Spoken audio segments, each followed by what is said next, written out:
IVF చికిత్సలో 25% భారీ discount. Andro max advanced male infertility centre.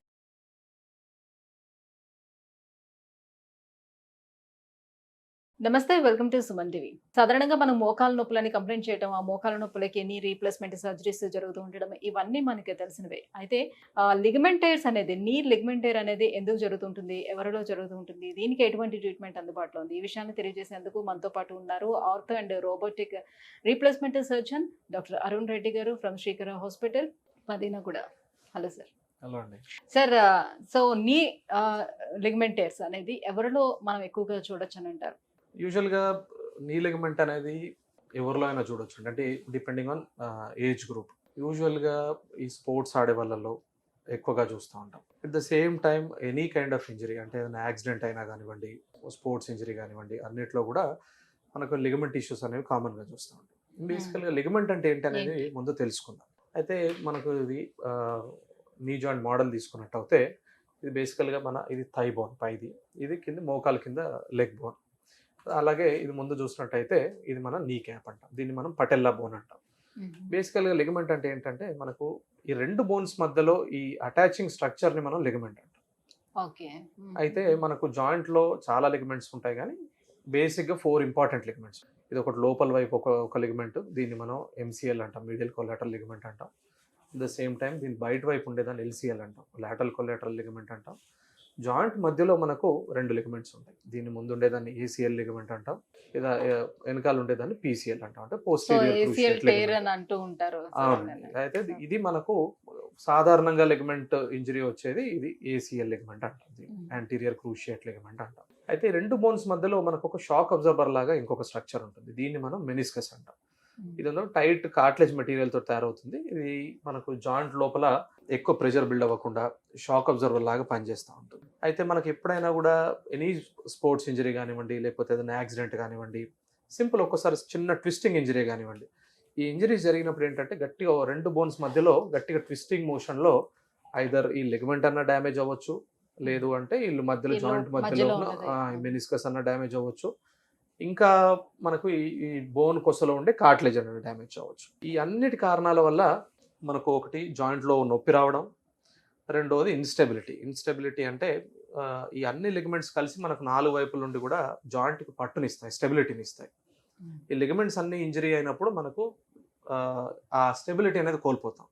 అంటే ఏదన్నా పేషెంట్ మనకు ఎక్కువ నడిచినా కానివ్వండి, తిరిగినా కానివ్వండి, ఎనీ డిమాండింగ్ యాక్టివిటీ ఏది చేయాలన్నా కూడా కొంచెం పట్టు జారుతున్న సెన్సేషన్ని నోటీస్ చేస్తూ ఉంటారు పేషెంట్స్. ఏదైనా కొంచెం ఫాస్ట్గా నడవాలన్నా, ఒకసారి స్టేర్స్ ఎక్కాలన్నా కూడా కాలు స్లిప్ అవుతుంది సార్ అని వస్తారు చాలా మంది.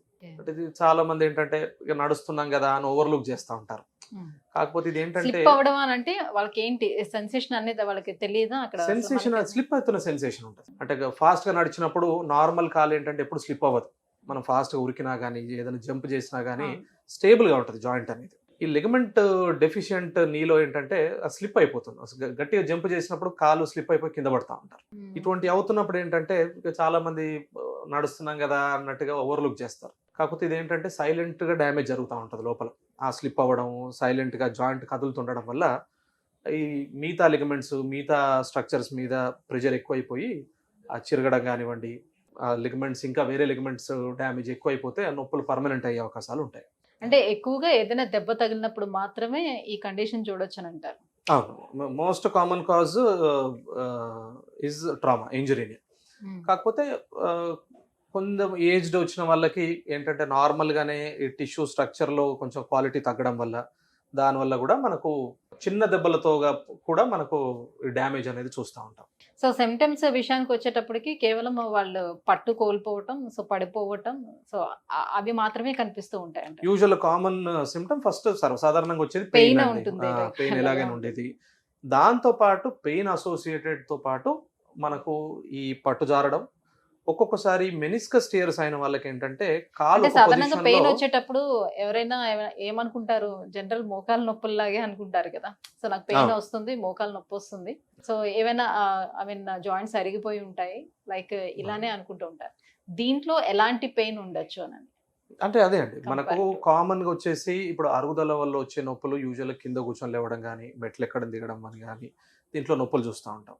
దీంట్లో వచ్చేది మెయిన్గా నొప్పితో పాటుగా ఒకటి ఇన్స్టెబిలిటీ, మనకు కాలు పట్టుజారిన సెన్సేషన్ ఉండడం. ఇంకా ఏంటంటే మనకి మెనిస్కస్ టియర్స్ ఇవి ఏదైనా ఉన్నట్టయితే కనుక ఒక్కొక్కసారి లాకింగ్ సెన్సేషన్ ఉంటుంది. లాకింగ్ అంటే ఈ మెనిస్కస్ అనేది జాయింట్ మధ్యలో ఇరుక్కున్న తర్వాత మనకు కాలు బెండ్ చేయలేకపోవడం, అదేవిధంగా కాలు చాపలేకపోవడం, ఒక పొజిషన్లో లాక్ అయిపోయి ఉంటుంది. అది కొద్దిసేపటి తర్వాత గ్రాడ్యువల్గా మళ్ళీ ఆ లాకింగ్ సెన్సేషన్ అనేది పోయి మళ్ళీ కొంచెం మూమెంట్ అనేది ఫ్రీ అవుతుంది. ఈ లాకింగ్ సెన్సేషన్ ఉన్నట్టయినా కూడా మనకు లోపల ఈ మెనిస్కస్ ఇంజరీ కానివ్వండి, ఈ లిగమెంట్ ఇంజరీ ఉంది అనేది మనకు ఒక డౌట్ కింద తీసుకుంటాం. ఇవన్నీ ఉన్నప్పుడు మళ్ళీ మనం దీనికి క్లినికల్ ఎవాల్యుయేట్ చేసుకొని ఎంఆర్ఐ స్కాన్ కానివ్వండి, స్కాన్స్ అవన్నిట్లో మనం కన్ఫర్మేషన్ తీసుకొని నెక్స్ట్ దానికి ట్రీట్మెంట్ ఎలా అనేది వెళ్తూ ఉంటాం. ఓకే. సో లేటెస్ట్గా అందుబాటులోకి వచ్చినటువంటి ట్రీట్మెంట్స్ ఏంటి దీనికి లిగమెంట్ టైర్స్కి? లిగమెంట్ టియర్స్ లో మెజారిటీ లిగమెంట్స్ అన్నీ కూడా ఏదైనా స్మాల్ టియర్స్ ఉన్నా కూడా మేజర్ లిగమెంట్స్ అన్నీ కూడా కన్జర్వేటివ్ అంటే మెడిసిన్స్ వాడుకోవడం లేకపోతే ఫిజియోథెరపీ చేసుకోవడం, వీటిల్లో మనం మేనేజ్ చేసుకోవచ్చు. కాకపోతే సర్టన్ ఫుల్ థిక్నెస్ టైర్స్, లేదంటే ఇప్పుడు ఏసీఎల్ లిగమెంటే ఉంది, ఏసీఎల్ లిగమెంట్లో మనకు మొత్తం ఫుల్ థిక్నెస్ టైర్ ఉన్నది, దాంతోపాటు పేషెంట్ బాగా అన్స్టేబుల్ నీ ఫీల్ అవుతున్నాడు అనుకుంటే అటువంటి వాటికి మనం ఆర్థ్రోస్కోపీ సర్జరీ అడ్వైస్ చేస్తాం. ఈ ఆర్థ్రోస్కోపీ సర్జరీలో మనం ఏం చేస్తాము, జాయింట్ లోపల చిన్న కీహోల్ చిన్న రంధ్రం చేసి దాని లోపలికి ఇదే విధంగా మనకు చిన్న కెమెరా వస్తుంది. ఆ కెమెరాని జాయింట్ లోపలికి పాస్ చేసి మన బాడీలోంచే ఎక్స్ట్రా మజిల్ తీసుకుంటాం. మన థైలోంచి కానివ్వండి, మన యాంకిల్లోంచి కానివ్వండి, మన నీ క్యాప్స్ దగ్గర నుండి కానివ్వండి, ఈ మజిల్ని మనం హార్వెస్ట్ చేసి దాన్ని లిగమెంట్ లాగా తయారు చేసి జాయింట్ మధ్యలో పెడతాం. జాయింట్ మధ్యలో పెట్టేసి చిన్న బటన్స్ తోటి దాన్ని ఫిక్స్ చేస్తాం మనం. అయితే గ్రాడ్యువల్గా అది మనకు బోన్కి అటాచ్ అయిపోయి మళ్ళీ నార్మల్ లిగమెంట్ ఫంక్షనింగ్ అనేది చేసుకోవచ్చు. చాలా రోజులు టైం పడుతుంది దాని తర్వాత అటాచ్ అవ్వడానికి? యూజువల్గా వెరీ సింపుల్ సర్జరీ అండి. మా అంటే హాస్పిటల్లో 1 day to 2 days అట్లా ఉండాల్సి వస్తుంది. ఈ 1 to 2 days తర్వాత చిన్న పట్టి అవి వేసుకొని డే 1 నుండే నడవడం, తిరగడం, చిన్న చిన్న పనులు చేసుకుంటూ ఉంటారు. కాకపోతే లిగమెంట్ మనకు బాడీకి అటాచ్ అయిపోయి మళ్ళీ రీజనబుల్ లెవెల్కి రావాలి అంటే మాత్రం 4 to 6 weeks టైం పడుతుంది. స్పోర్ట్స్ లెవెల్కి అంటే మనం ఏదైనా క్రికెట్ ఆడాలన్నో లేకపోతే ఏదైనా యాక్టివ్ స్పోర్ట్లో ఇన్వాల్వ్ అవ్వాలంటే మాత్రం 6 to 9 months పట్టవచ్చు. సో ఆఫ్టర్ సర్జరీ తర్వాత ఎలాంటి ప్రికాషన్స్ తీసుకోవాలి వాళ్ళు? సర్జరీ తర్వాత ఇప్పుడు మనం డిస్కస్ చేసినట్టుగా చిన్న బ్రేస్ ఉంటుంది పట్టి, అదొక 3 weeks వరకు కొంచెం ప్రొటెక్ట్ చేసుకోవాల్సి ఉంటుంది ఇనిషియల్గా. ఇక అప్పటి నుండి గ్రాడ్యువల్గా ఫిజియోథెరపీ అనేది ఇంక్రీజ్ చేసుకుంటూ పోతాం. మనం డే టు డే యాక్టివిటీస్ అన్నీ కూడా మేబీ 4 to 6 weeksలో మనం రోజు చేసుకునే పనులన్నీ, అంటే మనం జాబ్ చేసుకోవడం కానీ చదువుకోవడం కానీ మనం రోజు చేసుకునే పనులన్నీ 4 to 6 weeksలో టార్గెట్ రీచ్ అవుతాం. మనం అప్పటి నుండి స్పోర్ట్స్ స్పెసిఫిక్ ఫిజియో అంటాం. అంటే మనం క్రికెట్ ఆడాలంటే దానికి తగ్గట్టుగా మనం జాయింట్ని ట్రైన్ చేసుకొని మళ్ళీ ఒక స్పోర్ట్కి వెళ్ళాలి అనుకుంటే, యాక్టివ్ స్పోర్ట్కి వెళ్ళాలి అంటే మాత్రం 6 months టైంలో రీచ్ అవ్వగలుగుతాం. సో ఇప్పుడు మీరు అంటే స్టార్టింగ్ స్టేజ్లోనే నెగ్లెక్ట్ చేయకుండా చూసినట్లయితే వాళ్ళు ఫిజియోథెరపీతో క్యూర్ చేసుకునే అవకాశం ఉంటుందా? అంటే depends on grade of tear అండి. అంటే స్టార్టింగ్ ఇనిషియల్ మైల్డ్ టియర్స్ ఉన్నాయి, స్ప్రెయిన్స్ ఉన్నాయి, grade 1 grade 2 టియర్స్ ఉన్నాయి. మన యాక్టివిటీ లెవెల్ని బట్టి, అంటే మనం చాలా సెడెంటరీ లైఫ్ స్టైల్, మనం పెద్దగా డిమాండింగ్ యాక్టివిటీస్ తక్కువ, మేబీ ఏజ్ ఉంది ఓ 50 తర్వాత, అంటే ఆఫ్టర్ 50 మన యాక్టివిటీ కూడా చాలా లిమిట్లో ఉంటుంది. ఇటువంటి వాళ్ళందరికీ కూడా కన్జర్వేటివ్ అంటే ఫిజియోథెరపీ చేసుకొని మన యాక్టివిటీ, మన లైఫ్ స్టైల్ని కొంచెం మార్చుకొని మనం దాన్ని సర్జరీని అనేది అవాయిడ్ చేసుకోవచ్చు.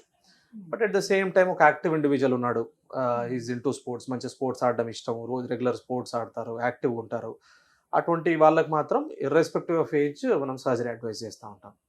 అంటే ఈ సర్జరీ అయిన తర్వాత లైక్ జిమ్కి వెళ్ళి జిమ్ చేయడం లాంటిది ఏమైనా చేయొచ్చు అని అంటారా? దానివల్ల ఏమైనా ఇబ్బంది ఉంటుందా? అన్ని యాక్టివిటీస్ చేసుకోవచ్చు. అంటే చాలా మందికి ఇది ఒక డౌట్ ఉంటుంది, అంటే నీ సర్జరీ కదా, బరువు మోసే కీలు కదా, దీన్ని సర్జరీ చేస్తే అసలు ముందు ఈ పనులు కూడా చేయలేమేమో, చేస్తే అసలు ఏ పని చేసుకోలేకుండా అయిపోతాము అని చాలా మంది పేషెంట్స్ డౌట్ వ్యక్తం చేస్తూ ఉంటారు. బట్ ఇప్పుడున్న టెక్నిక్స్లో ఆర్థ్రోస్కోపీ కానివ్వండి, ఇప్పుడున్న రీహాబ్ ప్రోటోకాల్స్ కానివ్వండి, కరెక్ట్గా చేసినట్టయితే మనం యూజువల్ 4 to 6 weeksలోనే జిమ్కి వెళ్ళిపోవడం, రొటీన్ ఫిజియో చేసుకోవడం, మేబీ మనం ఇంతకుముందు అనుకున్నట్టుగా 6 months టైంలో నార్మల్గా అన్ని యాక్టివిటీస్, అంటే ఒక ప్రొఫెషనల్ లెవెల్లో స్పోర్ట్స్ ఆడుకునే లెవెల్కి మనం వెళ్ళొచ్చు. కొంచెం ఇప్పుడు ఒబేసిటీ ఉండే వాళ్ళకి ఇప్పుడు లిగ్మెంట్ అయిన తర్వాత సర్జరీ చేసినా కూడా కొంచెం కష్టం అవుతుందా వాళ్ళతో, లేకపోతే నార్మల్ అని ఉంటుందా? నార్మల్గానే ఉంటుందండి. అంటే at the end of day ఇప్పుడు సర్జరీ మనది ఒక 50% అనుకుంటే పోస్ట్ సర్జరీ రీహాబ్ కూడా చాలా ఇంపార్టెంట్. మనం ఈ రీహాబిలిటేషన్ అంటే ఈ ఫిజియోథెరపీ చేసుకోవడం, ఆ కొత్త లిగమెంట్ని మనం మన బాడీకి ట్రైన్ చేసుకోవడం అన్నీ కరెక్ట్గా చేసినట్టయితే ఎవరి లెవెల్ ఆఫ్ యాక్టివిటీకి వాళ్ళు 100% ప్రీ సర్జరీ లెవెల్కి అంటే సాధారణంగా ఒబేసిటీ అవుతారు. ఉండే వాళ్ళకి నీ రీప్లేస్మెంట్ సర్జరీ చేసినా కూడా అది పెద్దగా సక్సెస్ కాదు వాళ్ళకి. ఆ పెయిన్స్ ఏదైతే తగ్గదు, అంత తొందరగా లేచి నడవలేకపోతున్నాం అని కూడా కంప్లైంట్ చేస్తుంటారు. చాలా మందిలో సక్సెస్ అయితే కొంతమంది ఒబేసిటీ ఉండే వాళ్ళలో చేసే కంప్లైంట్ ఇది ఎక్కువగా ఉంటుంది. అలానే లెగ్మెంట్ టైర్ కూడా ఉంటుందా? లిగమెంట్ టేర్లో అసలు ఒబేసిటీకి ఇది ఉండదండి. At the end of day మనం చేసిన లిగమెంట్ రిపేర్ని బట్టి, మనం చేసిన ఫిజియోని బట్టి రిజల్ట్స్ చాలా ఎక్సలెంట్గా ఉంటాయి. Right, thank you so much అండి. సో నీ లిగ్మెంట్ టేర్ ఎందుకు అవుతుంది, సో దీనికి ఎలాంటి చికిత్సలు అందుబాటులో ఉన్నాయి, ఈ విషయాన్ని తెలియజేసినందుకు thank you sir. Thank you అండి.